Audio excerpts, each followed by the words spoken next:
Hoping that you all can see this. This is a little different than our normal setup with Tersh and I, where we normally do a podcast. And if you guys catch it, great. But otherwise, it goes out on the podcast catchers. And with StreamYard, the platform we're using, I can't see any faces. So I have no idea. It looks like some people are here. So I want to go over some housekeeping items before we get started here. And before I do that, I really want to thank Billy for jumping on this. This was kind of I don't want to call it a last minute creation, but it was about like 3 weeks. And to come up with all the slides and the content and everything else was, if any of you guys have ever done a slide presentation, a PowerPoint, it's a pain. It's a big pain in the butt. But we're super excited to share some really good stuff with you guys today. We're really going to focus on, I'm going to give some high level marketing tips, things that I see. And Billy's going to bring that home from the contractor world, what's relevant to you today and how you can help. And we're really going to tie those things together. So before we get started, I want to go over just a couple things. I appreciate you guys commenting in the side here. We actually have Tersh working in the background. He's on desk duty today. So he's just here because he's pretty to look at in the background. But so anytime you guys have questions, ask them in the chat. We're not going to get to them probably immediately. We will get to them towards the end. We'll have a Q&A session. I do have this scheduled to go anywhere from 60 to 90 minutes, just depending on how long things take and how many questions and things we get. So real quick, I'd like to, for you guys to put in the chat, put where you're from. Just let's see where we got a majority of people from. Just put your city, state in the chat real quick. So that way we can kind of see where everybody is from and get a kind of a consensus of where people are coming to us from. And then after you guys do that, put the trades that you serve, whether it's HVAC, plumbing, electrical, pest control, landscaping. I'm assuming most are HVAC and plumbing, since that's where you probably know Billy and I from, but just curious what trades you guys are serving and what that looks like. We got some garage door. Looks like we got some people from all over the place. Handyman, remodeling. Got people South Carolina, California, Palm Beach. Hey, Long Island. Looks like we covered all the corners, maybe except for the Pacific Northwest, Billy. So not too bad. We got some drain cleaning companies in here, water treatment. Awesome. Okay. That's great. Thank you guys for putting in that. That's it's great to see that we kind of covered everywhere. So as we get into this, we'll do a real brief introduction, and just because we used Sarah's List and Relentless Digital and Service Business Mastery, so you may not know who everybody is. So my name is Joshua Crouch. I have been in the HVAC industry for 10 years. I have primarily done operations, sales, and marketing for 3 different HVAC companies over that time. My claim to fame, if you will, is that every contractor I've ever worked at, our marketing spend has been very low, but we've grown very quickly. And we're going to go over some of those things here today. In 2020, I founded Relentless Digital because I had people reaching out to me for help. They needed a trusted voice, someone that understood them and their concerns. And so we started Relentless Digital in 2020, and we're almost in March of 24 will be our 4th year. And then, as mentioned, I co-host the Service Business Mastery podcast with the Podfather, at least as I like to call him, Tersh Blissett. Do we have any? Put a 1 in the chat if you guys listen, follow, or watch Service Business Mastery. And while you guys are doing that, I'll let Billy introduce himself.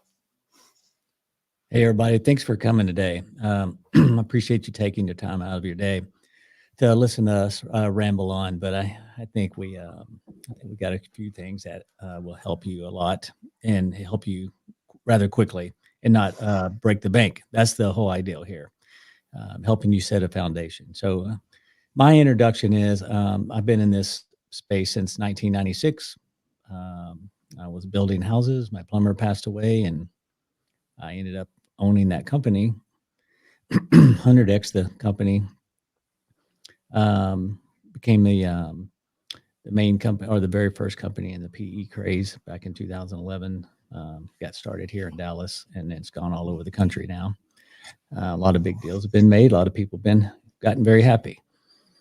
Since then, I started 2 companies at one time. Just couldn't do one thing. I started BillyGo, which is a plumbing HVAC company here in Dallas, Fort Worth, with the sole purpose of BillyGo doing all the testing for some software that I wanted to build. The software that I am building is called Sarah Systems, and we build it because we are using the tactics and the business things that we've created and learned over the years. I wanted to build it in a software so it would make it easy for people to scale like I've been able to scale. And so BillyGo will be 5 years old in January. We had 0 customers, never bought a customer base, never bought a customer list, never bought a company. We literally started with 0 customers on day 1. By the end of the day, on our first day, we had 1 customer. By the end of the day, on day 2, we had 4 customers. By the end of the day, today, we have 34,000 customers, and did it all organically. And that's what we're going to talk about today. How do we build something so fast and not break the bank in Google? Because there is ways to do it, and they're proven and they work. And BillyGo's proven it. And anybody that wants to come by here and see BillyGo and learn one-on-one, you have that opportunity. We have people coming from all over the world every week, so it's something that we enjoy doing. And without getting into too much other stuff, we'll go ahead and get started, because I think this is really going to help get the phones ringing for you guys. Well, Billy, I could say running 2 companies at the same time, you're a little more gray than the picture that we have up here. It happens. Yeah. And that'll happen running 2 companies and also still racing dirt bikes and all the kinds of crazy stuff that you do. That was 5 years ago. Big change. Awesome. So, all right, let's get into what we're going to learn. So, actually, I'm going to start with what we're not going to learn. I don't have a slide for it. You are not going to be an SEO specialist at the end of the day. You're not going to be a pay-per-click specialist. You're not going to be a social media specialist. We're going to give you some actionable tips and advice, at least on the marketing side, that I see that I think you can implement immediately. And then Billy's going to bring how that works in a home service company today. And if you guys don't know, BillyGo does HVAC and plumbing. So that's just so you guys are aware of that. We're not going to go super deep dive on Google Maps and on your website and all this type of stuff. Those are separate webinars because there's so much to unpack. As I was putting this together, I realized that I was going to start putting some of that stuff in here. I'm like, this thing's going to be like 300 slides long. And I don't want to bore you guys to death with certain things. What we want to get is actionable things that you can do something with as we get into 2024. Literally can start as soon as this podcast is over. You can get started on what we're going to show you today. Yeah, absolutely. And that's the goal, is to make it actionable and get it to the point where you guys can do something to start growing your business, or to start helping you regrow your business if you've stalled out over the last year or so. So we are going to go over some marketing tips per channel. We're going to focus on 3 or 4 channels. We're not going over all of them because it's way too much to cover. We're going to go over how marketing and operations needs to work together for real growth to happen. What's coming in 2024. I am going to touch very lightly on AI because it is going to impact a few things when it comes to Google next year. What KPIs are the most important? Advanced data analytics. If some of you guys are not familiar with the company called Searchlight, you're going to see some really cool data from them, and we're going to talk about that. And then how all of your marketing efforts support one another. This is a big one, because for those that I've talked to that I see in the chat here, you guys know we don't do everything on the digital marketing space, and there's a reason for that.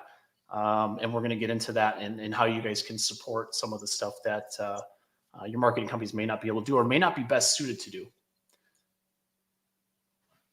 So the SEO guy is going to talk about SEO to start. Why? It's because it's the most important I'm not going to say the most important piece of your marketing. It's the most important foundational piece of your marketing. Because when somebody needs service, they go to Google.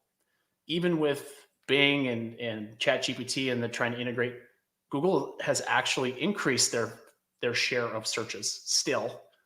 And so it's super important to make sure that when people need you, you are found. And we're going to go over things like what's important to know, what are some of the biggest areas of opportunity that I see, and how to get more from your SEO in 2024. I have shared this before to anyone that's on our email list, but if you guys want to use that QR code down at the bottom, you can download our free Google Business Profile Checklist, which gives you some really actionable stuff that you can start doing today, or you can bring to your marketing company and have them help you with, or however, whatever that works for you, or if you have an internal marketer, you can do that as well. So before we dive into what things you can do, this is also going to tie into the reason why I started with SEO. SEO, and in particular, local SEO. And I want to define those really quick for you guys, because a lot of times when myself or my wife, Brittany, talks with people, they think of SEO as the website.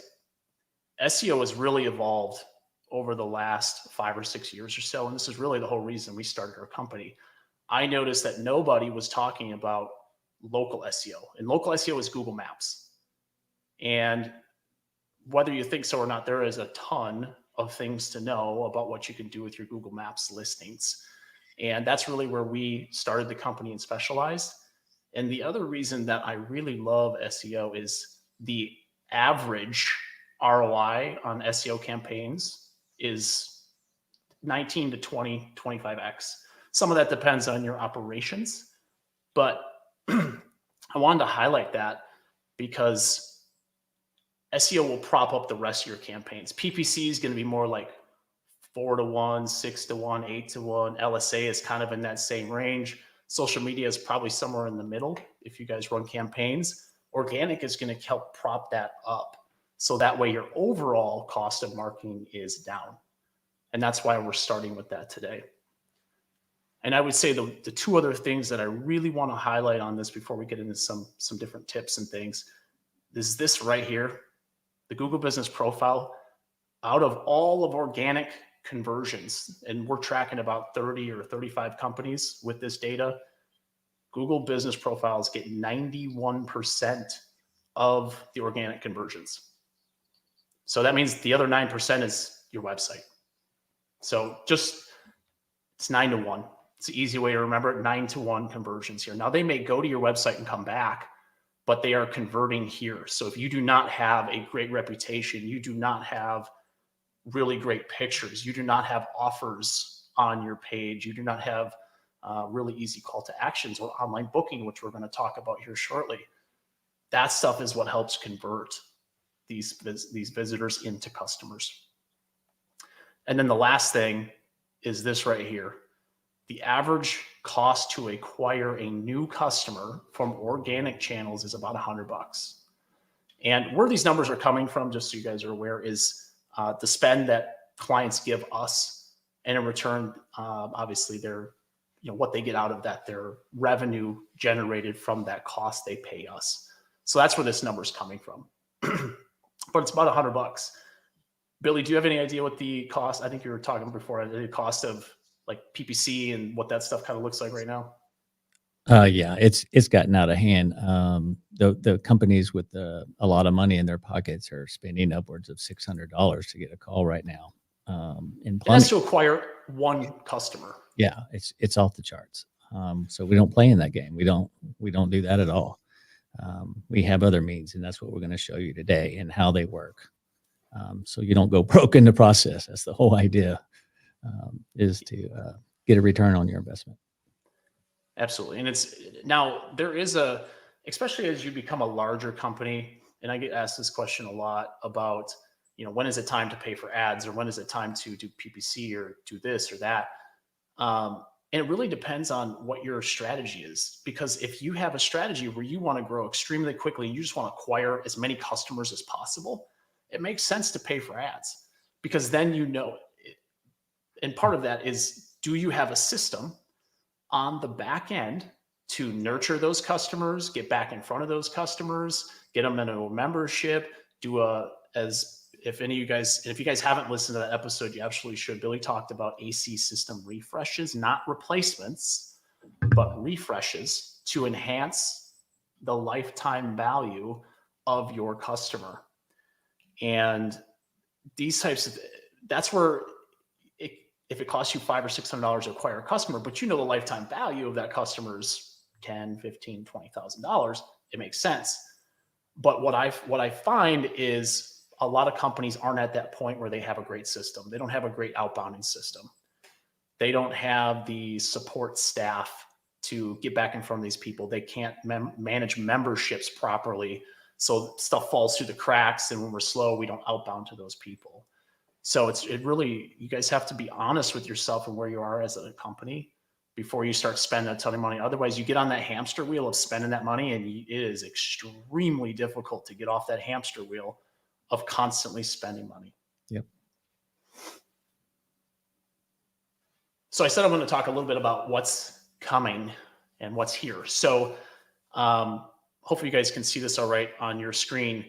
On the left-hand side is current Google Maps results. I think I just did air conditioning companies near me. I did this in one browser, and then I went and logged in as my personal account, and I did the same thing with Google's SGE program. If you don't know what that is, Google has a beta out to, I think it's roughly 10 or 12% of the population that uses Google search. And they are testing generative AI results. And there are some really, really unique differences between the results. So you can see here, the only result that is actually the same as this first one, Cam Air. We also see that there goes from 3 results to 5 currently. Now remember, this is in beta, so I don't know if this is what the final version is going to be, but there's going to be more opportunity if you're in the top 5 to show up on page 1, at least as it sits right now. But you also notice that of these 3 companies, this one doesn't show up at all over here. This one goes from 3rd to 5th. There's some really subtle differences. And then and again, I don't know how hard this is to see on your guys' device. It's a little small on ours. On the bottom here, once I typed in air conditioning companies near me, it starts trying to pick other questions to ask. And it tries to continue the conversation. So what this means is that the content on your website is really going to have to be solid in order for you to make sure that if they ask another question, maybe this isn't what they were looking for, and they were looking something along the lines of replacement or installation. You're going to want to have that content because they're going to be grabbing this stuff from your website. And if you don't have it, you're going to lose that opportunity to show up here. So there's some really stark differences. The organic results for SGE, I didn't even want to put it in here because there's probably 10 or 15 different things to talk about. The last thing I'll highlight is there's a little drop down. I don't know if you guys can see that. Like there's this section here where it's pulling some information from your reviews. There's a little drop down right here. And what it does is it shows directory listings that they think are relevant. And I know you guys are probably going to make faces at me. I'm glad I can't see you and you can't throw anything at me, but Yelp is most of the time the first directory listing seen here. House.com, Thumbtack, BBB, all the big ones. What they're doing is they're also pulling information, and what that is, it's like a clue. It's a clue that those listings are relevant to Google, and you need to make sure that stuff is updated. So if you have been putting it off or you're not in a Yelp market, if you will, make sure you're filling that information out because they are pulling from this. If your organic SEO is done properly, and being in the marketing space, I get a lot of keyword reports set by people, both from prospects and even clients checking things out. What you want to see are the keywords on the left-hand side here and the right. And what we're doing here is you see these Trophy Club AC installation. That's a city and a service. Air conditioning repair in Saginaw, Texas. Service, city. AC repair, Azle, Texas. Service, city. This content, a lot of times I get to websites and their blog is dominating. The problem with the problem with blog content, if your service and location pages are not done properly, is I'm in Queen Creek, Arizona. My blog may be ranking in Dallas, Texas, over by Billy. That does not drive me any local business today. Okay, that's going to help answer someone's query, and it's great and all that kind of stuff. But we want to really drive local traffic and prop up these pages. And what I really want to highlight on this stuff is by having the right service pages and the right location in all of your location pages, not just some of them, all of the ones you serve, even if the town is small. If you look on the right-hand side here, you see these search locations. We're tracking AC repair near me in all of these different locations. And we're showing up on page 1 or very top of page 2 for a lot of these. But we have to have unique pages. BillyGo's website was a great example.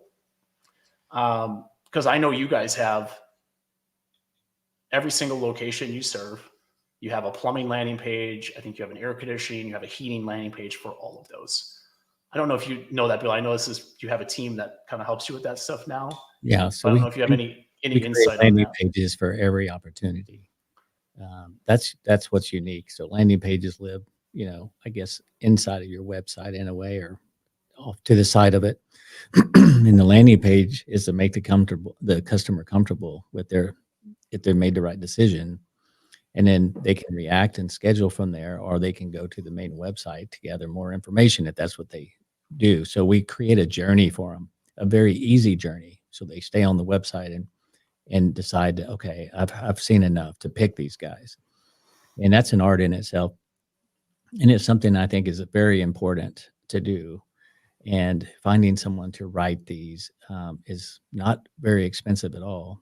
There's a lot of newspaper and people like that are out of work because there's no need to be in the newspaper business anymore. So they're a dime a dozen. You can find them cheap, and you can get this information done right. Just make sure they have keyword knowledge. You don't want to overkill, but at the same time, you want to get the messaging right to get the customer to stay on board of the landing page and the website, and then make a decision to use you. So that's my first thing that I would work on. Earlier Josh said that 91% of the business is done on Google Maps and 9% on your website. But he's right about that. But what he means is that doesn't take away from your website value. We have to have the website running on all cylinders, if you will, to make everything else run at peak performance. And so great landing pages, great content is what we need to focus on. This is more important than hiring a coach. I'm telling you right now, this is extremely important things to do. And then just one of the things we're going to talk about today. I know I saw a message about UGG. How can you use Yelp when you got to pay for it? Not necessarily saying to use Yelp. We were just making an example of how they outrank us, and it's our job to figure out how to rank in front of them, and that's what we're going to help show you do, how we push them down out of the way and put you there. Well, and they're probably always going to rank somewhere organically on page 1 because there's so much authority. They'll stay on there, but they don't have to be in position 1. Yeah, and I've seen that a ton of times where they're on page 1, but they're not in position 1 because there is a page that Google deems more relevant, and that's those hyper local pages. So like, let's say you do plumbing services in Southlake, for instance, because I know it's one of the suburbs out in your area. But you got to have a page that focuses on those things. Mm-hmm. You can't have, so we just launched a website for somebody that actually, it's this person over here on the right. They're, no, I'm sorry. Different screenshot. I pulled way too many screenshots this morning. I actually didn't put this one on a slide, but we launched a website. They're kind of in your market, Billy, not that close to you, but they had on their original site, they had one landing page for every city that encompassed plumbing, heating, and air conditioning. That's way too much information for Google. Again, even with all the technology, it's got to be relevant to what the person's searching for. What's more relevant, a landing page with all 3 of those services, or a landing page that focuses on AC repair in the city? I think that's pretty. We even go all the way down to what the repair is, because we can identify what they're searching for through the way we do our ads. And so if they're literally looking for a water heater repair. We talk about that. So there may be a water repair landing page, but there's also a water replacement landing page that is different from that one landing page. So we make it very specific to what they're looking for, if we can. Yeah. And Tersh, if there's any questions that are relevant, feel free to add them. I tried to make the screen a little bit bigger, as someone said the font was a little small to read. So hopefully this is a little bit better for you guys. So I'm going to go over just a couple common mistakes and then a few other things, and then we're going to kind of wrap up and move on to social media. But with Google has actually had more algorithm updates recently than they've had probably in the past couple of years. And a lot of it's, they're getting ready for AI search. So these things are it's coming, and it's coming soon. And we don't know exactly when, but my guess would be Q1 2024.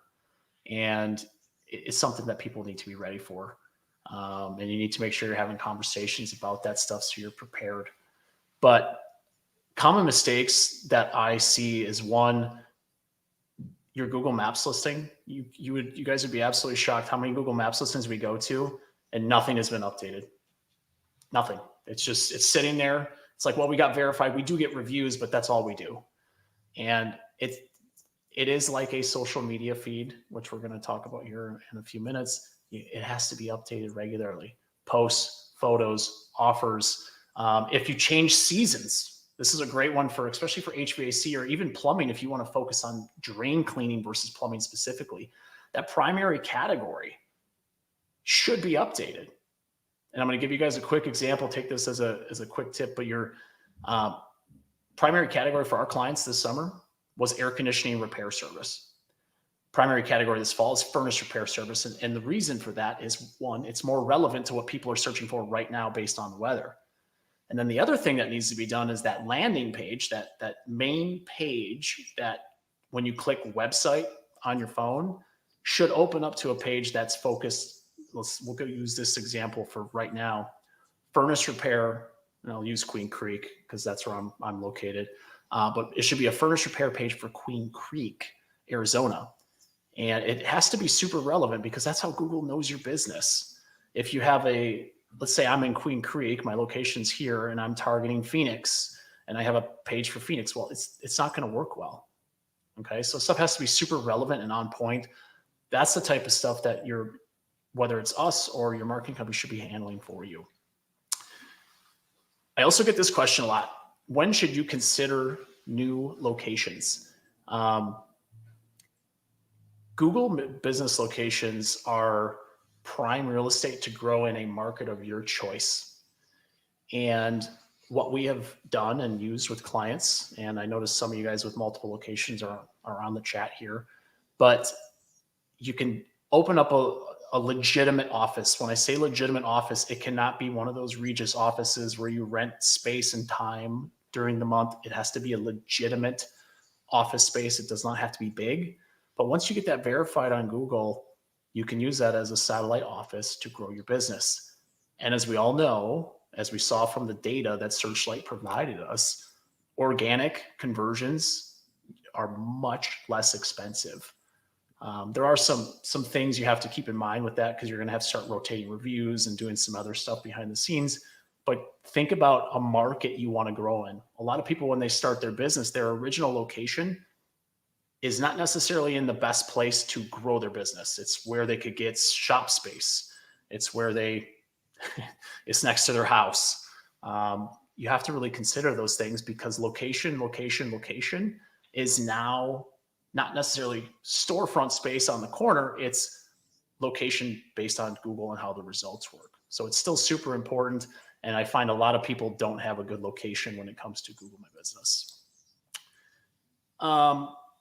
These last two things, then we're gonna dive into some stuff that BillyGo does. Keeping people on page. We'll save that one for what you're going to talk about, Billy, with online booking.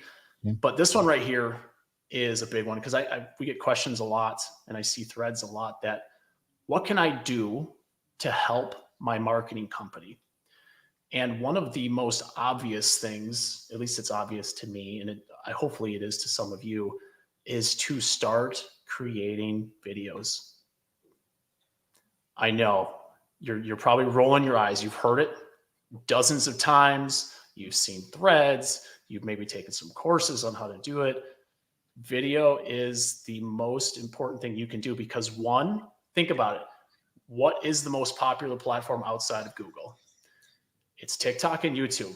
And the reason those are popular is because people get to see behind the scenes. They get to see who you are as a business. Those videos can then be taken and put right on top of blog posts, service pages, location pages. One of those clients' results that I showed you, we took videos that they had already created on their YouTube channel. And if they were an AC repair service video, we put it on their AC repair pages, which are ranking extremely well. We've done the same thing with their maintenance pages and installation pages. Those things should all be embedded. So get them on YouTube and then embed them. And now you're using both algorithms, meaning Google and YouTube, together to get better results. So that's one of the probably the most obvious things for me.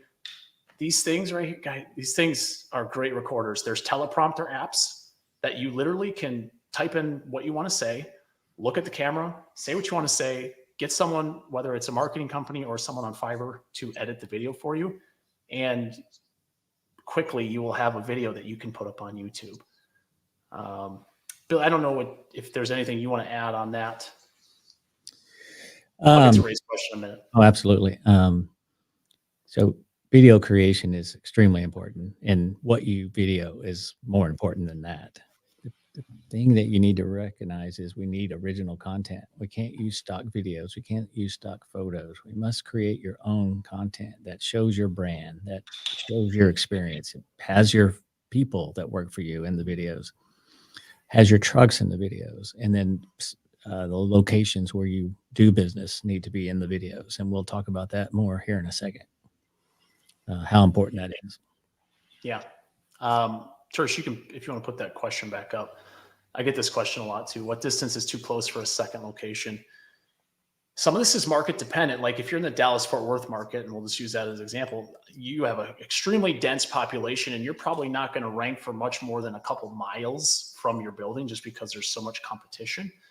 So it really depends. Like if you're in a rural area and you don't have a lot of competition, you can probably rank for 10, 12 miles, 15 miles. So you don't need a location that is in that area because you're already ranking. So it really depends, but my rule of thumb is 10 miles away. That's usually a pretty safe zone. So if you're looking at a location, 10 miles. Jamie asked, do you make a separate location pages for both area name and the zip code?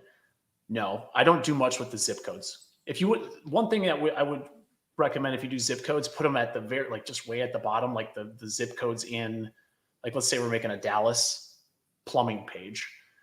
If you want to put the zip codes within Dallas that you serve, put those at the bottom of the page somewhere. I wouldn't make a separate page for that. I would just focus on that page on Dallas plumbing.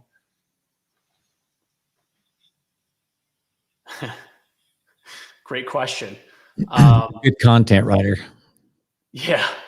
That's there are some other things that you guys can do with images and AI tools and things like that, Everything we do, and I'm not kidding, I think every single thing we do, we enter it into Chat GPT and let Chat GPT help us rewrite it. That is very important. I mean, we've been keeping up with that information forever now, and we have so much. The more you can put in there, the better it can write stuff for you. And it takes time, and now's the time to do it. And then a year from now, you have enough content to where you can actually produce more content quickly.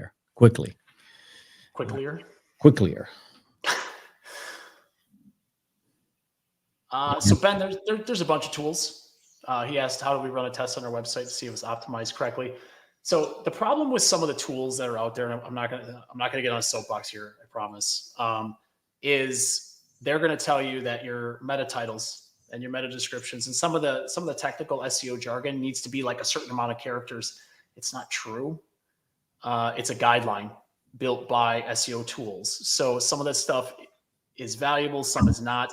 The things that are really important in today's world is, one is your page load fast. And do you have most of the really relevant information towards the top of the page? What I mean by that: reviews, what makes you different, core values, or things that make you stand out about your service. Pictures, huge one. Pictures, not the stock images that you guys are all aware of, where there's a guy sitting at the kitchen table talking to the homeowner with a hard hat on as a residential service provider. It's just realistic pictures of you and your team talking to your customers, or doing work on systems that you normally do work on. So there are tools. I think SEMrush has got one. There's SE Ranking has got one. Bright Local's got one. There's a lot of different ones out there. If you have a marketing company, what I would do, and I always request that our clients just do it. If you guys find something and you think I had someone in Florida, I think he's actually on this call. I think Dustin's on this call. He sent me something that one of his other advertising companies recommended, and I kind of went through and we did an audit on it, and some stuff is relevant, some stuff is not, but it's good to have that conversation with your marketing company. Give them a chance to at least have the conversation with you, and there could be something that you could learn from that. Chelsea asks, should you worry about being suspended from Google My Business with switching the primary service so much? So I'm only switching it twice a year. I know it probably sounded like a lot when I said it. If you have multiple trades like BillyGo, I would absolutely recommend at least 2 listings, one for plumbing and one for heating and air conditioning, because the problem is your primary category is always going to be the most important one at the top, and your other one's going to suffer. And then what happens is you're trying to feed that secondary service, and they're never going to get enough calls on that way. So what happens is then you have to go spend a ton of money trying to find work for them. And so anyone that we have that has multiple trades, if they have 3 trades, 3 locations, one for each. And that's really what we've tried to focus on for clients. One of the last things before we get into some stuff that BillyGo is doing is if your marketing company doesn't use it, you should have some sort of heat map tracking to track your progress on Google Maps. One, it's a super great visual aid, so you can quickly check the box and say, hey, everything's good, or hey, something dipped. And what this does is this shows your Google Maps results based on keyword. For instance, AC repair. And it can show you for a wide variety of distances. And obviously, these tools, you can also click into these things, see who your competitors are, see who's ranking above you, that sort of thing. Bright Local's got one, SEMrush, Local Brand Manager, Local Viking, Lead Snap. There's a ton of these things out there, but I would absolutely have some sort of heat map tracking to track your results. And this is kind of a recap. Google Maps accounts for nearly 90% of organic conversions. Fill it out completely, stay active. If you're working with a marketing company for that, which I know we have several clients on here, make sure you're getting us content so we can post it on your behalf, and then track results using heat map technology. So to recap the SEO side, I wanted Billy to talk about what his results have been by adding their very simple, easy book online tool, and what the results have shown from that. So Billy, if you want to kind of go into that, what that looks like from an office staff perspective, and really kind of bring that full circle so people understand. All right. So we're going to transition from the high level stuff to just the stuff that I know. Up there where Josh, it's still high level. It's probably higher level than my stuff. So, yeah, so online booking is something that we definitely do not do very well in this industry. The reason why is because we've been trained, and everything we've been taught is to answer the phone and answer it a certain way and do service like that. Our first contact with the customers like that. And so when I started BillyGo, remember, I didn't have any customers. And so if I would have relied on the phone, I would have been spending more money than we could afford to spend, and we would have been waiting forever for our ranking to come together and keep us going. And so we had to look past that. How do I get customers quicker and as many as possible? And so we created an online booking widget. And the reason why I did it is I looked at Angie's List, and I look at Home Advisor and Thumbtack. All these companies have 0 call takers, not a single CSR in their companies. They do everything online. And I'm like, why aren't we doing this? And it's also 64% of people in the United States would prefer not to talk to you anymore. They just want to book it. They just want to get a car by a push of a button. They want to get Billy, food. can I share a really quick story that Sure, happened to us this morning? sure. Sorry, it's kind of gross. So our pit bull's been a little naughty lately, and he got into some cinnamon rolls the other day that were way up on the counter that he should not have been able to reach, but he did. Well, he was guess who had to go to the bathroom in the middle of the night, and of course did it on the carpet. So he took a number two on the carpet. We woke up to this morning. We have a membership with Stanley Steamer of all places, and she literally before 6:30 this morning, before their office was ever, or the local office was ever open, booked an appointment online. We already have them coming out. I think it's later today or early tomorrow to take care of it, and it was extremely easy, and we're happy. And that's why we have a membership with them, because it's so easy to do business with them. So I just figured I'd share that because it was I didn't get into the gross part, but it's Sure. nasty to try to I'm clean it just up. curious, did it smell like cinnamon roll? Brittany smelt it. It did not smell like cinnamon roll. All right. So I had a dilemma in front of me starting the business. I was not going to acquire someone at all and prove that we could build a business really quickly online. And that's what we've been able to do. And the reason is we really needed to stand out. And that's what we all need to do here. We need to remember one thing, if you get anything at all from this meeting that we're having today, is that you have to stand out. You have to be a little different when you're in front of a customer. And so we wanted to lessen the roadblocks that we put up. And some of the roadblocks that we put up is like a dispatch fee. A dispatch fee is a roadblock. You're asking for more customers, but yet you're putting a fee up there to keep them from calling you. And we don't charge any dispatch fees because that single thing right there ranks us immediately, because we don't have a dispatch fee listed, or we don't charge them. And we say we don't charge them when we build our ads. And it's something that no one else do. And so therefore we're getting the call. Dispatch fees do not determine whether it's a good customer or not. I promise you that. We wouldn't build such a large business so fast if that was the case. A dispatch fee, honestly, will tell you people with money have money because they don't waste it and they want convenience. And those are the folks that are going to help you do that. Ben popped a perfect question out. How do you weed out the price shoppers without a dispatch fee? You start ranking higher and Google will stop sending you those customers. That is the whole ideal here.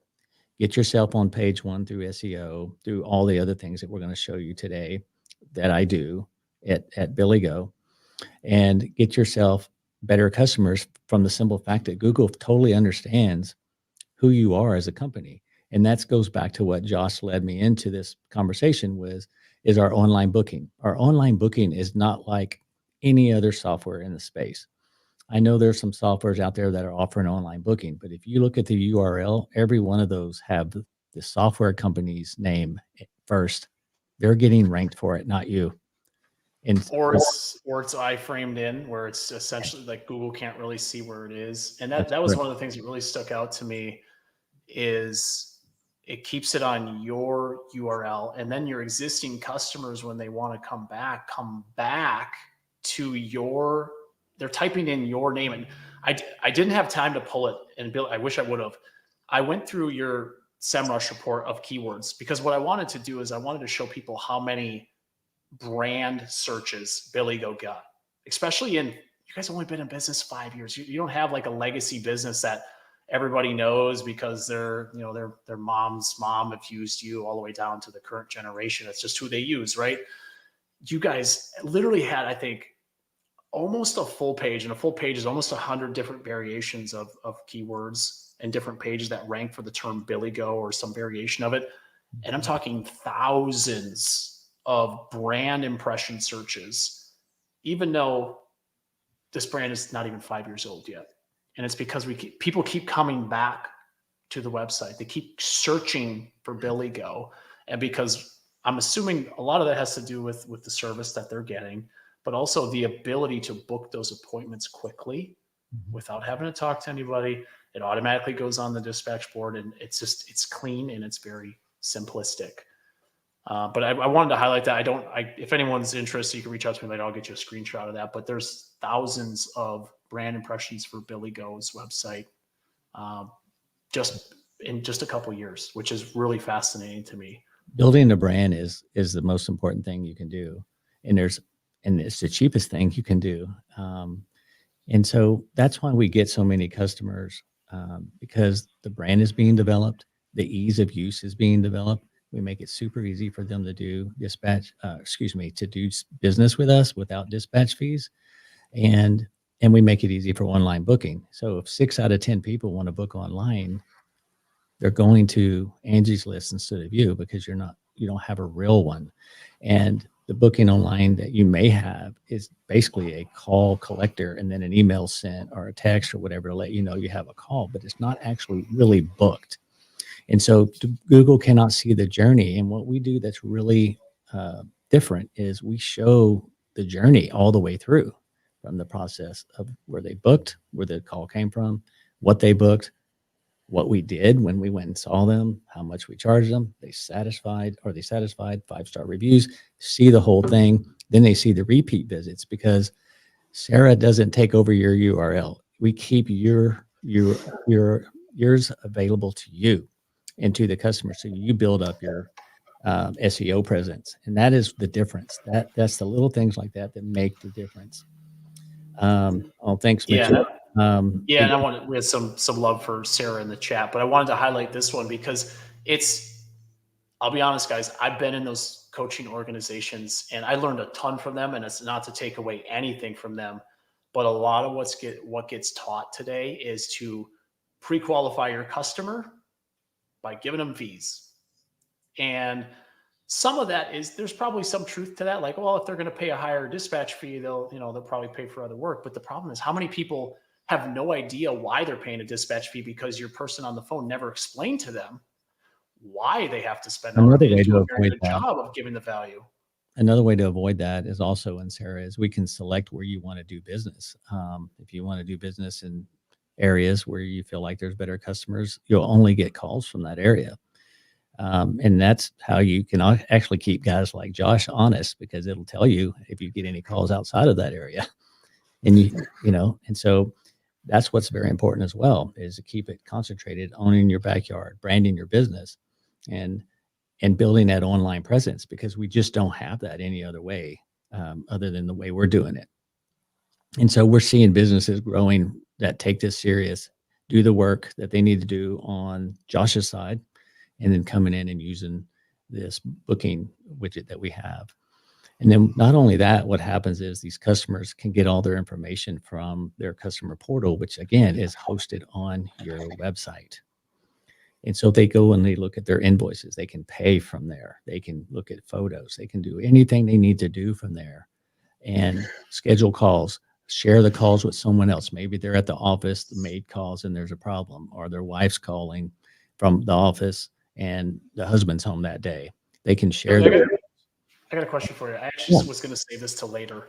Um, But when it comes to really transitioning your company from call first to online booking, what does that look like throughout your organization of making that change? In some markets, you're actually leading the charge in making that change, because HVAC, plumbing, electrical companies, or home service companies in general, really haven't adopted like the way dentists have, or other doctors' offices and things like that. So what does that look like from within? Like, what kinds of things do people need to do to start pushing everyone towards online booking so they can reduce the burden on their office staff? Right. Well, first of all, that's when we offer memberships instead of maintenance agreements, because we get away from the tune-up being the value. And when we have the tune-up as the value, then that's all you sell, and you can't sell additional stuff, right? And so memberships are about the perks that customers actually want. And if you book online, we'll give you a 1-hour appointment window. If you call us, you're going to wait, unless it's an important call, and then we'll give you a 1-hour appointment window. But the thing about it is when they book online, we know what the priority calls are. Sarah's smart enough to figure this out. And when they book online and it's an important call, we actually put them up to the top. And there's other factors as well. But the whole ideal here is, how do we make it super convenient, push of a button, not very many calls, not very many questions. That's where a lot of these other booking widgets, if you will, are making a lot of mistakes. They want to ask too many questions. And the very first question, if you go on BillyGo.com and try to book a call, the very first question is, how can I help you? Not what's your email, what's your name. It's none of that. It's, how can I help you? I want to know that first. Why do I want to know that first? Because now I can grade the value of this call, so I can decide what to do with it. If it's a 12-year-old system and that's what I find out, it's over 10 years old, now I'm going to show them a time that's within the next hour or two. I'm going to get somebody there. If it's a tune-up on a 6-year-old system, they're going to not see anything available for whenever until a tune-up tech is available, a newer tune-up tech. And so it's very important that you have this information so that you can get them booked and know what you're booking. And this will help on getting I think Ben asked earlier, how do you keep the trash calls from coming in? So think about it like this. What is Google's job? What's their business model? Their business model is to make whoever's searching for something happy with the result they show. And it's our job to make Google aware that we are the best choice for their best customers. And so the difference between a buying customer and a shopping customer is, this buying customer has already been online and said, what is the best air conditioners to buy? What type of air conditioner should I buy? And or they search for the product and they do their research a little bit, and that elevates their ranking in Google's mind of what kind of customer they are. And to Google, that's a customer that's prepared to buy something. And therefore, they will send them to the company that will actually help them buy what they're looking for and help them out. And that's what we do. We really help that happen. Yeah, and Kevin had some great insight now. So Kevin is one of the founders of Searchlight Digital, which we gave some of those metrics from the SEO side. We're going to get into a little bit more of that here shortly, which I didn't realize how long we've been on this. We probably need to move on to the next thing, but hopefully you guys, as we're moving through this, you guys have gotten a ton of value already. And stick with us. We're going to go through social media next, and we're going to go through some budgeting tips and things like that for the new year. So social media. This is another big one because social media ties into your SEO very, very well. And it drives a lot of also those brand searches that we talked about. If you guys want to get rid of and cut Google off at the knees, you need them to search your company. Dan Antonelli would probably love that I said that. If you don't know who he is, Kick Charge Creative. But you got to train customers, both new and existing, right? Because new customers can still search for your name. If your service level is great and somebody tells somebody else, you could still get a new customer that actually searches for your name, not AC repair near me or plumber near me. And people also have to like your company because they are going to check social media. And I have a video that I put out recently on our YouTube channel. So if you guys haven't checked it out yet, it's Relentless Digital Marketing for Contractors is the YouTube channel, which you should be able to see.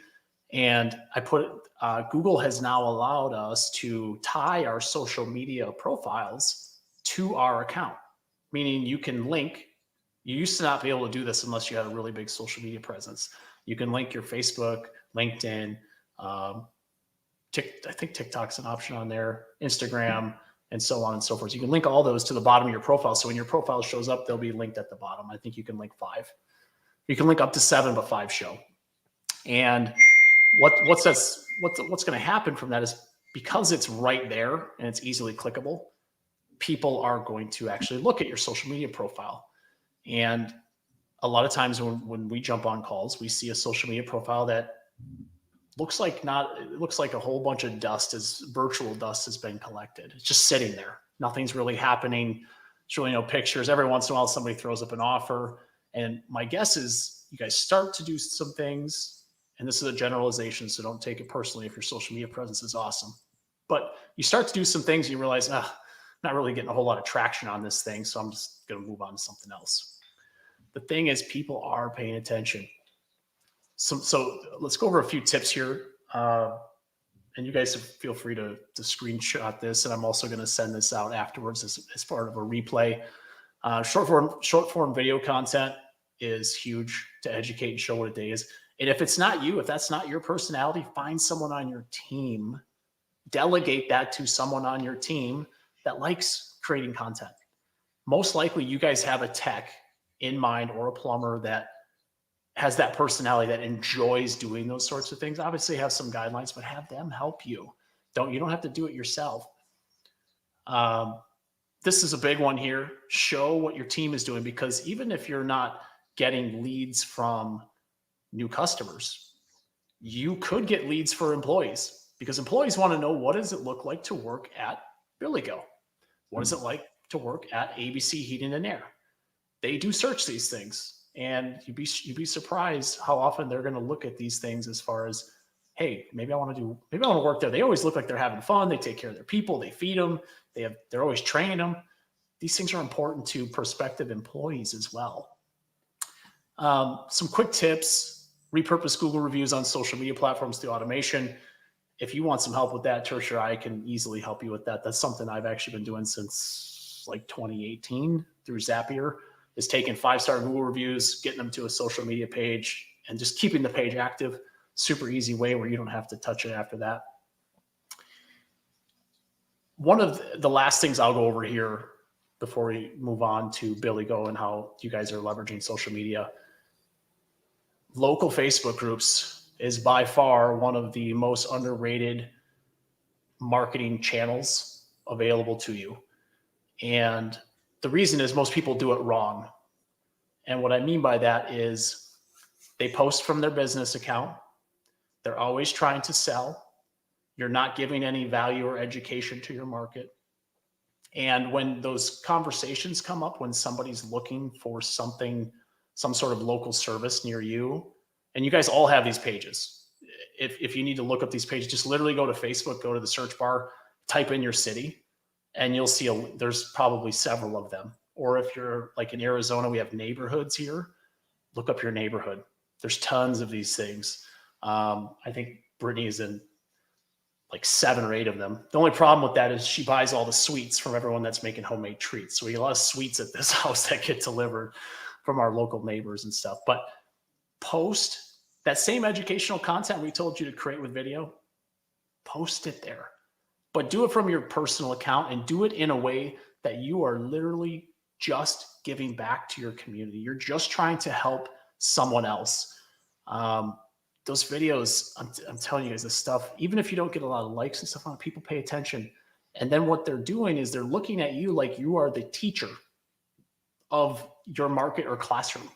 When you're viewed as the teacher, like Billy is a lot of times when he comes on podcasts, a lot of people pay attention. They pay attention to his Saturday morning social media posts because Billy's the teacher. He's looked at and viewed a certain way. So people come to him for advice and they follow him for that reason. And they will refer Billy or Sarah to people that they don't even use Sarah themselves because Billy's helped them so much in their business. We do the same thing. Relentless Digital has been built the same way. I helped build the last company, not build, but grow it the same way, where I was giving constant advice on our social media group. That's a great way to put it, Selena's subject matter expert. These are the types of things to use the ChatGPT and an AI for.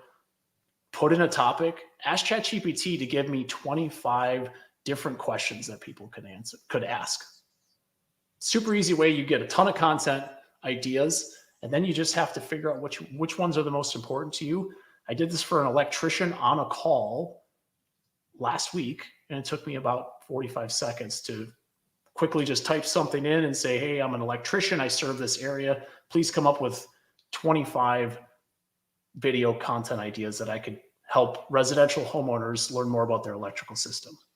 And now I have a list, and just use it as a checklist. Take it, put it in Trello, write it down, print it, and just start checking them off as you do them. And you can easily go through and have social media content for half a year or more. When you run out, do it again. And it doesn't have to be hard, is I guess the point I'm getting at, but you have to get started and you have to stay consistent. these algorithms all are based on consistency. There's a reason guys like Gary Vee, Alex Hormozy, and some of these guys, you see their content everywhere if you follow people like this, because they are literally pumping out content all the time. I So agree. hopefully I didn't lose everyone there. I kind of get in my soapbox, and there's things that can absolutely be done. And this is one more thing.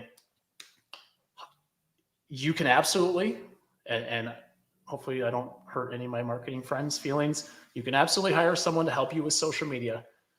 However, the content will never, ever be as good as if you did it yourself at your company. They're never going to be able to really pull in your brand voice. They're never going to be able to really show who you are as a company. It's not going to happen. So hoping it's going to happen, it's not. I can tell you from experience, from trying to do the social media content for others and doing it in-house, in-house is always better for social media content, 100%. So, and we're going to go over that next with BillyGo. And so, Billy, I don't know if you're going to talk a little bit about your guys' strategy and what you guys are doing out in the community, and the types of things that you guys do to grow your page. Absolutely. Guys, what we do is just basically very, very simple. And this is how we build our brand very quickly and create hundreds and hundreds of new customers with little to no effort, other than videos and being places. So for instance, one of the things that, here's a question I want to ask all of you. I'm not sure if every state requires you to pull permits from your city where you do work, but I'm assuming most states do. Doesn't matter if they do or they don't. What the point I'm trying to make here is, you've gone to the city or whatever, or you go online and you fill out the application for a permit, or you go to the city back in the old days. Well, one of the things that we started doing a long time ago is we actually go to the city to socialize and get to know the city workers and the people that are working there, the people that are doing business there. And then you end up getting post. Once you create relationships with your local cities where you're doing work in, they will start posting for you. And guess what? Every single person that lives in the city has a connection with their city. And we let them exploit our social media for us as well. I think we have a slide here showing where the city of Grapevine did something for us. If you want to show them that real quick. Yeah. And this is free marketing from a trusted source. Everyone trusts their city. And so if their city gives out warnings, if there's a need for a warning, they keep everybody updated on what's happening in the city. And so people are constantly on the city's websites. So therefore, or their Facebook pages, any of their social media pages as well. And now all of a sudden you're getting the cities to do your marketing for you. And when you have a trusted source recommending you, you become a trusted source to many, many people in your neighborhoods that you service. And this is free. This is easy. You can end this meeting. When this meeting is over, you could go drive up right to your city and start this process and making friends with the people that'll make a difference for your business in the service area that you serve. No one else is doing this. No one else cares. That's why I outrank companies that are much larger than I am in the cities that they're in. Not the city that I mean, I'm in a city, but the cities that they're in, I can outrank them because I've gone and made relationships with these cities. And this is the simplest thing to do.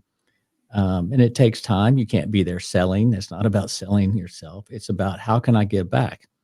We routinely give pizzas to fire departments or the police department or whatever.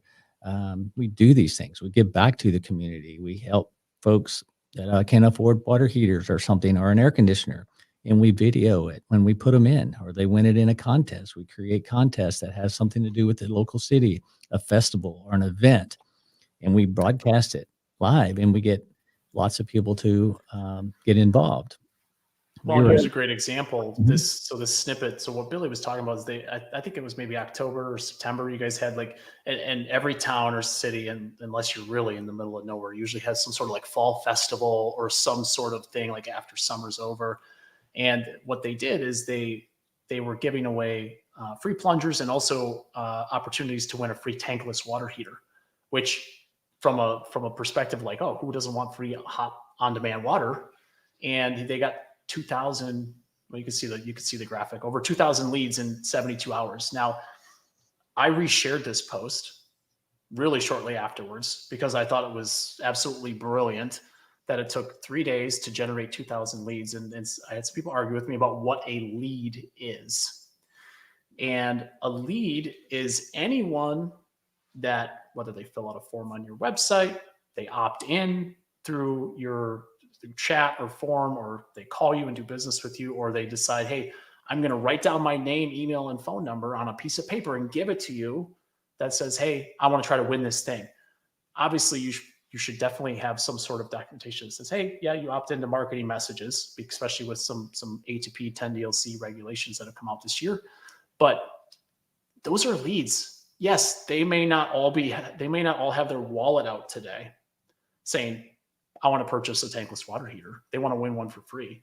But the fact that they put their name down, that's 2,000 leads to eventually target, and we're going to get to outbound messaging here in a second, to target over and over and over again. Guess who the first people I would target when I got back in the office? I'd be targeting these people to see, hey, just in case you don't win the free tankless water heater raffle, would you like to get an estimate on one? And my guess is you'll get a certain percentage. They were able to watch it live, right? We did the drawings live. I mean, we do everything in real time. We don't want people to think we're just gathering emails and, to get emails. We actually keep them involved in the process. So every day we'd post only 3 more days till the drawing, only 2 more days to the drawing, and, other things that we would post about it, and just keep them involved in what they signed up for. And we never tried to sell them anything. So that's the key, is we were branding at this point. And by doing this, we created trust with these folks. And now a majority of those people are long-term BillyGo customers that never would have known anything about us had we not taken them through this journey. And that is really what we do that's different. We don't get on TV, pay for high dollar ads, do any of that stuff. We actually get on the ground floor and do this ourselves. We use an iPhone to do this whole thing, everything about it, all the videos, all the photos. It's done with an iPhone for the majority of everything we do. The other thing that you'll notice about this content, it's all original. There are no stock photos here at all. And that's what's important, that you have to have original content. You have to show your brand. You have to show your people, make you appear real. You have to be, 3-dimensional in a 1-dimensional context, right? And this is how we do that. Also, you would go to each of these cities that you're trying to partner with. Look at the city as your partner and go and partner with these cities. And they will recommend every new resident that comes into that town. They're going to recommend you, because those people are going to ask, who do I use for this? Who do I use for that?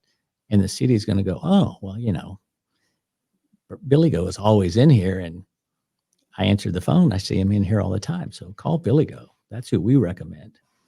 And one of the things that we do, and it's just a play on wording, but we have to have permits pulled from the city, and then the city comes out and inspects it. And so we have to get their approval for it to pass before, for the customer and for the city, according to their bylaws and rules.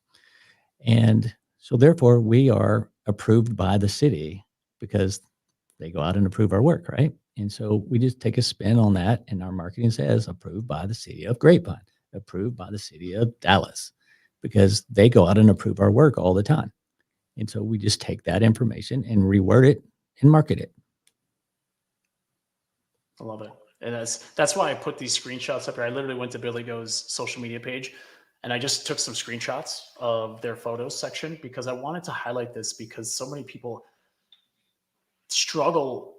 And again, we're very adamant on our clients getting us content and usually reminding people. Some of that's through automation, some of that's through our client success team, but it is so important. And that's why we make it such a big focus.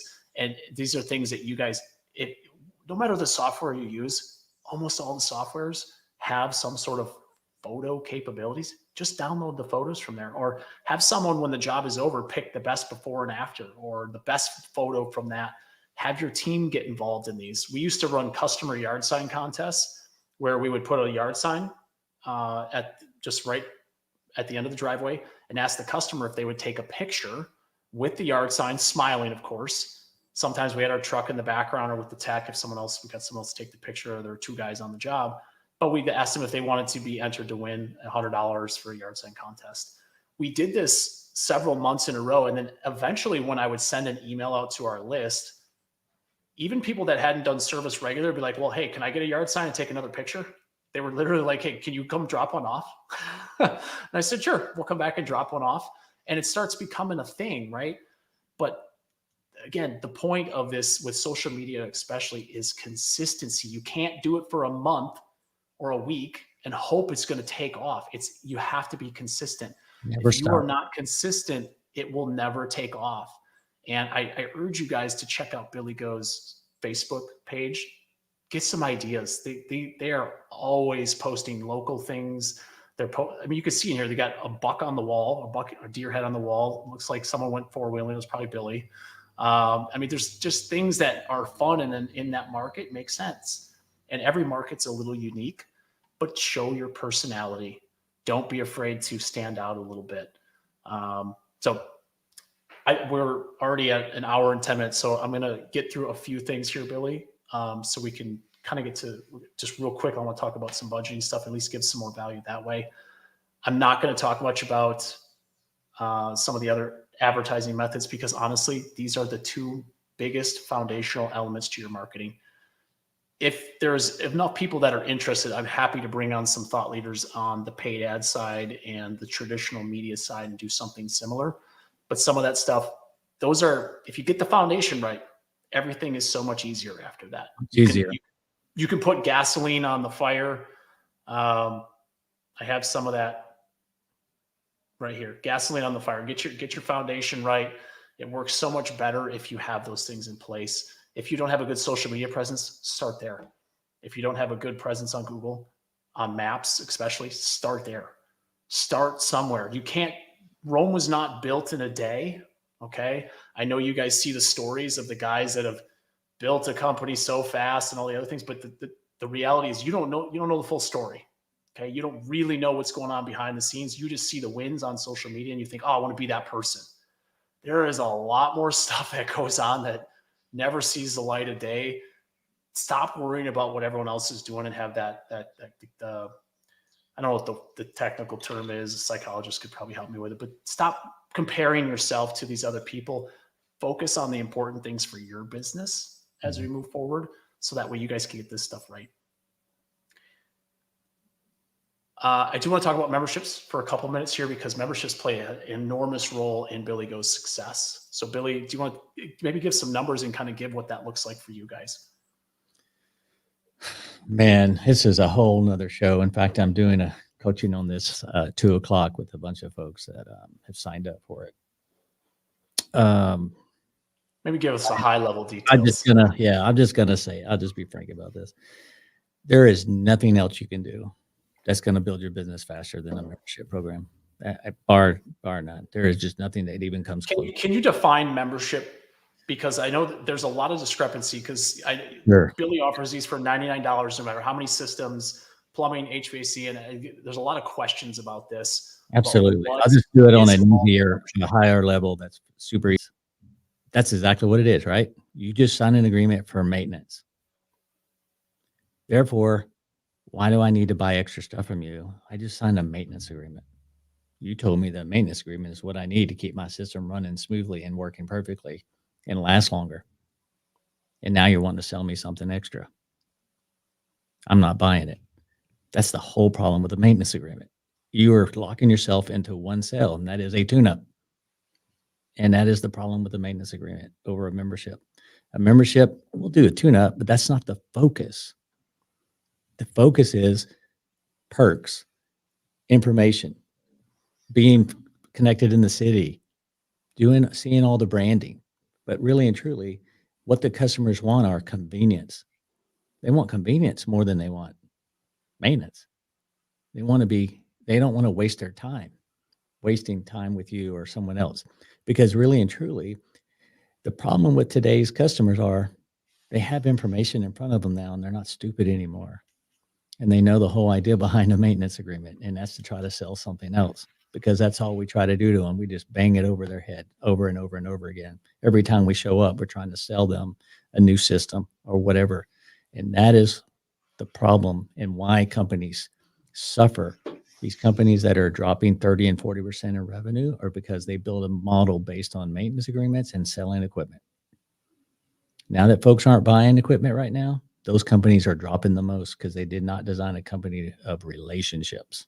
You have to build relationships with your customers. You need to make them sticky. A membership does this. We're not making any promises for a maintenance agreement because we don't want to do maintenance. We want to be able to do more than that. We want to make your system work as high efficiency as possible.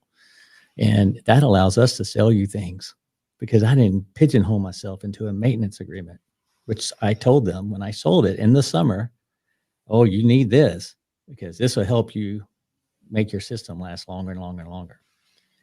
And Mitchell's right, Billy. You must be crazy. oh, I know. You should hear my employees in 2003 when I came up with this idea. So this is actually the 20th anniversary of maintenance agreements. Now, let's talk about Dallas-Fort Worth market or my market. Currently at BillyGo, we have over 20,000 air conditioners under maintenance agreement. 20,000. No, excuse me. Oh, yes. 20,000 air conditioners under a membership. Okay. No maintenance agreement. The most I ever sold before I figured this out in maintenance agreements was about 200 or 300. That's as many as I could sell. And the reason is customers don't buy maintenance. They want to buy relationships. They want to buy convenience, like I said earlier. So think about it like this.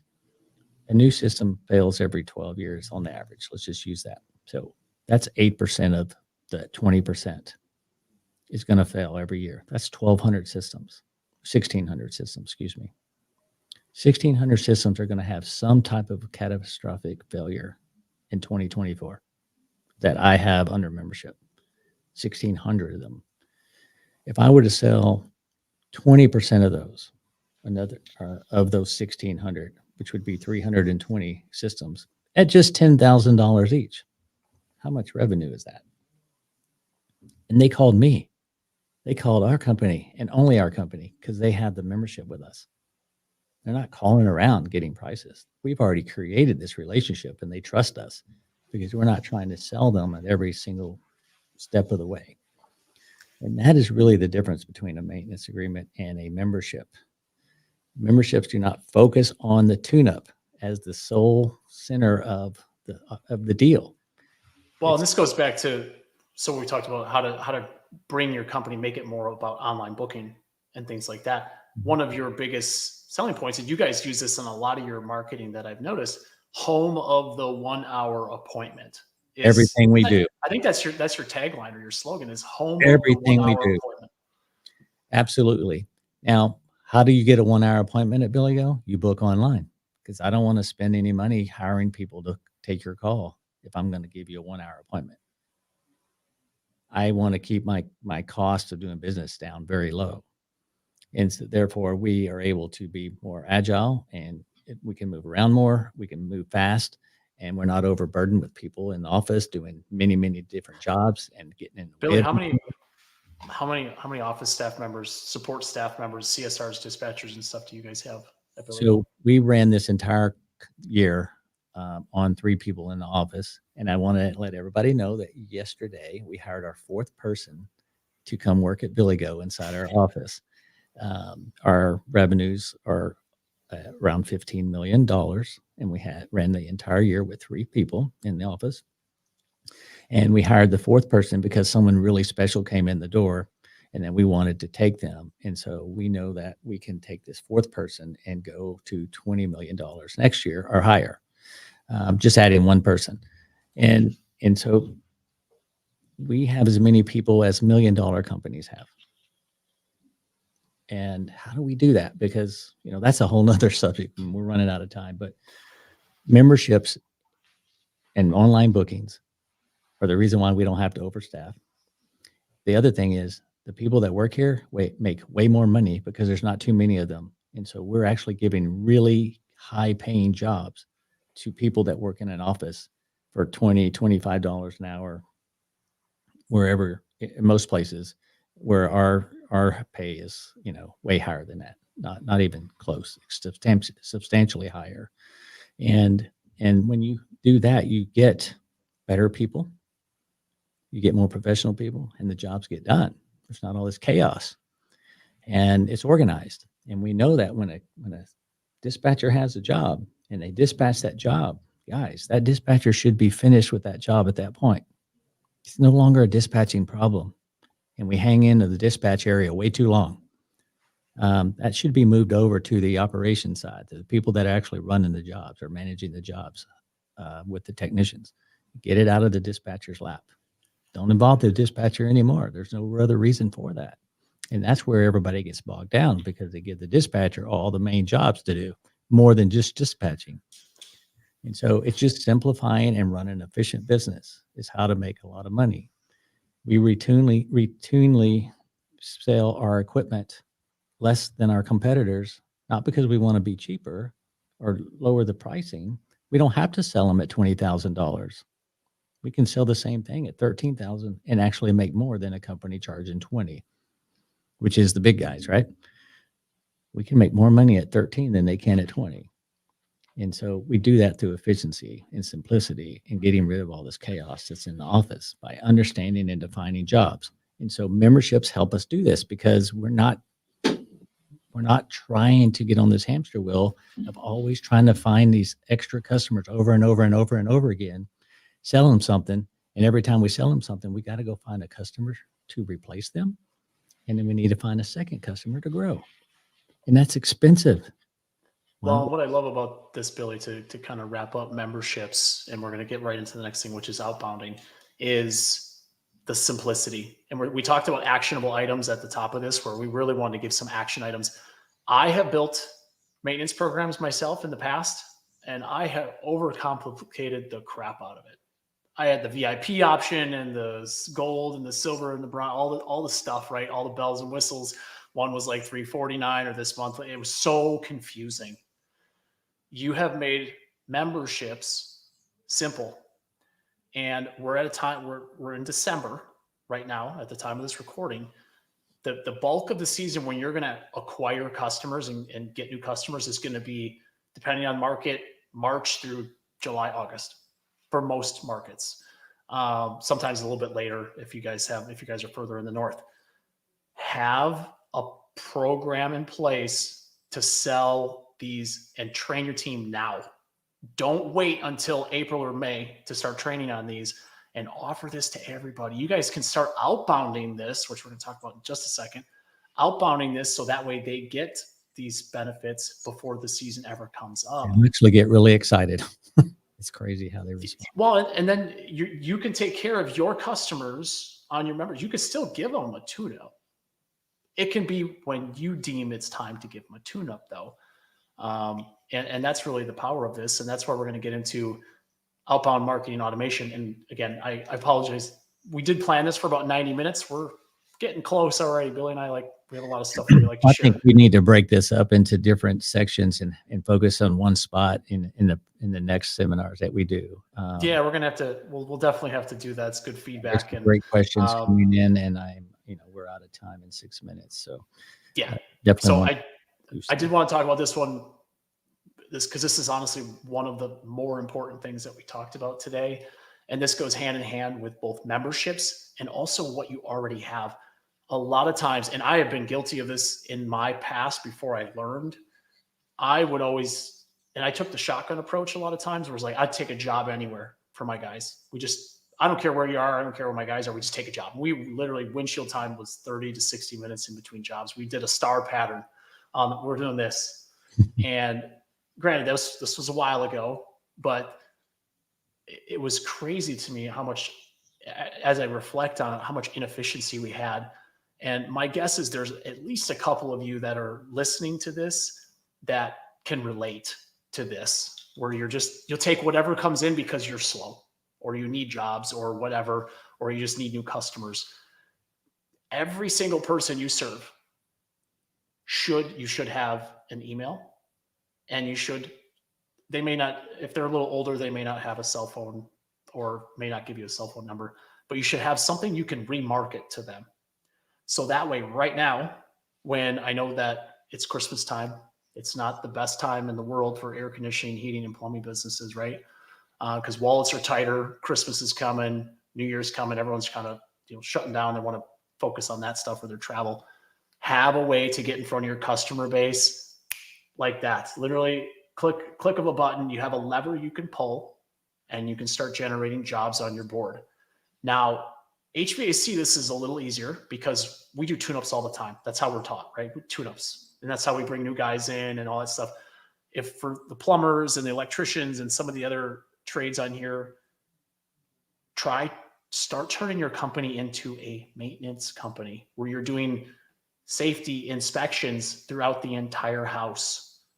Have a system for this, have a process for this, because it is a heck of a lot easier getting in the door for an inspection or a safety inspection than it is for essentially, and I like to refer this as blindfolding yourself, spinning around a bunch of times and trying to hit a bullseye on a dartboard where you say to your entire list, I have a $50 off repair coupon today. Do you want one?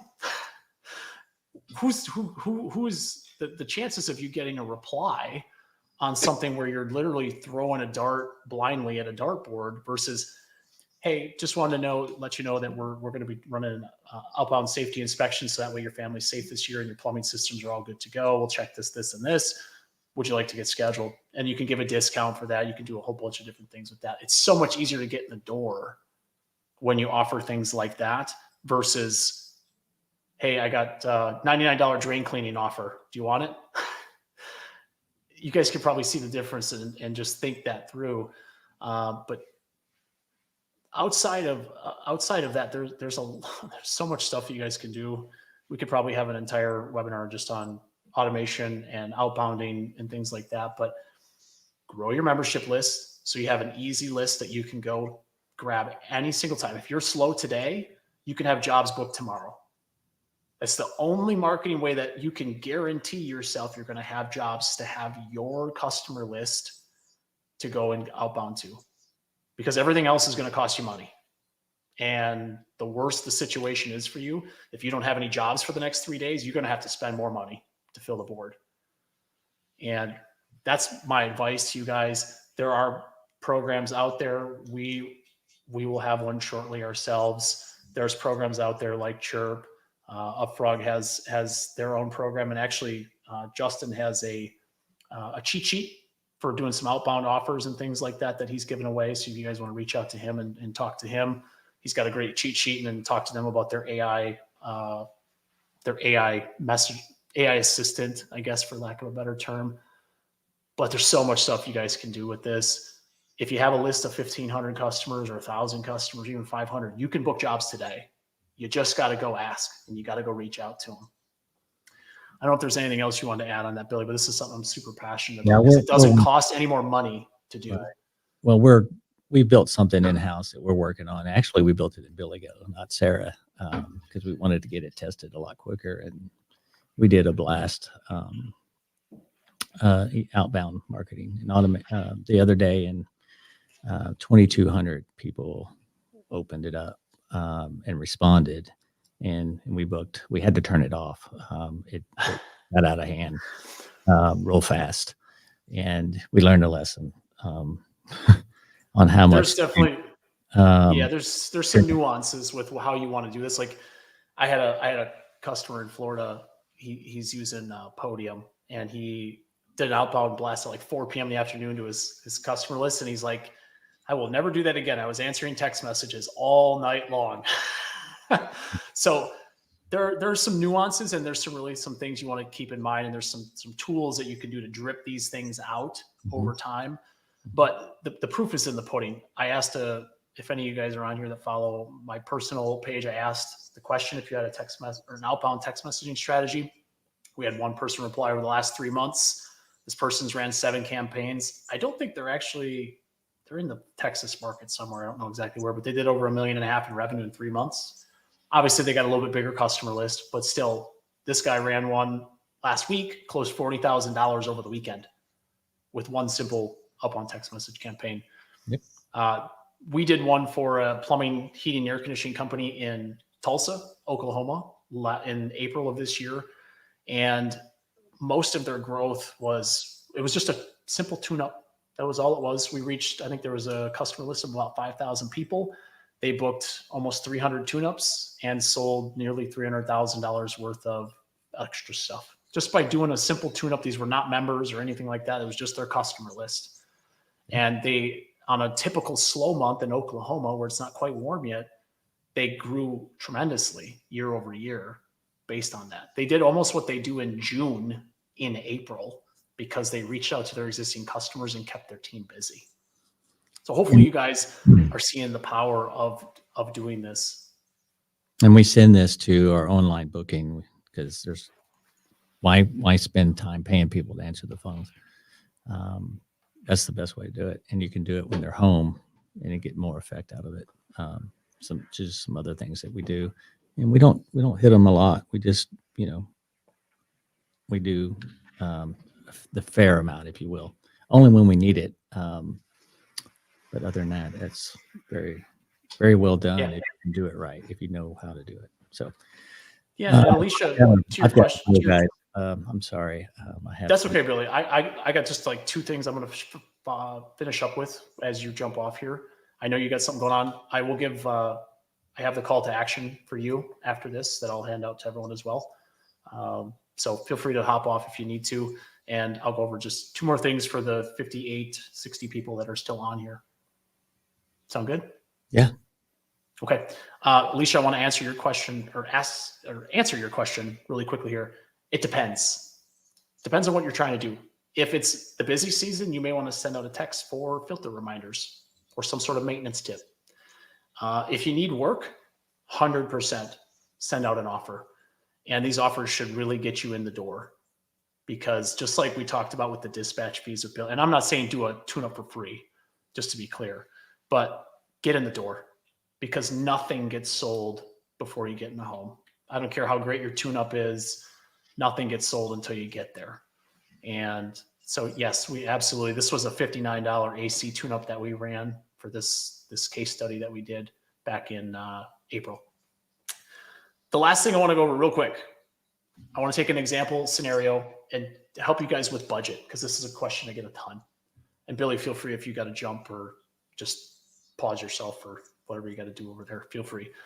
So I want to take an example scenario so you guys can budget for your marketing spend in 2024, because this question comes up a lot. The example I'm going to use is I hit $1 million in 2023 in revenue. And this was a live example. I literally just did this with an electrician last week. Their goal for 2024 is $2 million.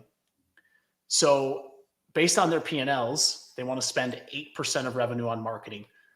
I'm not telling you to spend 8%, to be clear. You need to know your numbers. You need to know your P&Ls and see how much you can spend. Danita, I'm going to get to that. So bear with me just real quick here. So when you are putting your marketing budget together for the new year, you have to take it. If you want to hit $2 million and you say you can spend 8%, you're spending 8% of that future $2 million. Okay. Because you have to grow to get to that $2 million. And that's a very overlooked point, is a lot of people would be like, well, okay, 8% of $1 million is $80,000. And then I could take that over 12 months. You're putting the money in so you can actually get to the $2 million. And it's something that you need to take in mind when you're doing these budgeting exercises. So in this hypothetical example, the $160,000 divided by 12 is $13,333 per month. What you want to do is, that doesn't mean you want to spend that amount every single month. You have to know your seasonality, if you have it. HVAC companies obviously have a lot more seasonality. So when demand is high, when it's May and June and it's hot, you're not going to have a whole lot of problem getting calls if you're ranking well and you have a good social media presence. You can take your spend down and make more money in the summer versus less money. So that's where you really need to know your seasonality and what that looks like and where those calls are coming from. Okay. And then you need to break that up into buckets. All too often, especially companies that are trying to get to a certain point and are growing, all their money is spent in one bucket. And that means they have nothing for anything else. And what that does is, you guys have all heard the saying growing up, Don't put all your eggs in one basket. And you definitely don't want to do that, because that puts you in a really bad spot. And hopefully some of the tips and things that we have shared with you guys today makes you realize that there are other things that you can be doing while you either hire someone for marketing internally or you outsource it to someone like us. There are things that you can be doing to always be generating leads as well, because just hiring someone for marketing doesn't mean you don't get to deal with marketing. You still have to deal with marketing. You can't just shove it in a corner in a dark hole and be like, oh, I don't have to worry about marketing now because I don't like marketing. You are a marketing company that does HVAC, plumbing, electrical, pest control, garage doors, etc. You have to treat yourself that way. All right. There's a lot of stuff. Billy, I know you got to go. I'm going to get to, guys, I'm going to send out the replay for this. I apologize. We ran out of time. Again, I threw this together. I didn't realize just how much stuff we were going to go over. There is more to go over. I'm going to give you guys a couple QR codes here. So if you want to scan those, or if you're watching the replay and you want to scan those, this first one is to Searchlight Digital's blog post. Searchlight Digital is a revenue analytics provider, and they're a lot of the data and stuff that we shared today, numbers wise, came from them. I would absolutely recommend subscribing to their blog so you can keep up to date with things that they go over. Great insight. They really break it down so it's easy to digest. And I think it's usually once a week they come out with new things. They go over PPC, LSA, SEO results, and then they also go over outbound campaigns. If you guys are interested, and again, I'm sorry guys, I got a lot of stuff here. If you guys are interested in booking a strategy session with Relentless Digital, that is the QR code here. You'll get to talk to my lovely wife, and she will take care of you and make sure that you have a good plan set up for 2024. The QR code to the right is for Service Business Mastery, which is the show that Tersh and I both host. It's a top 100 business management podcast. Billy and Sarah are a sponsor of that, as are Upfrog and Company Cam.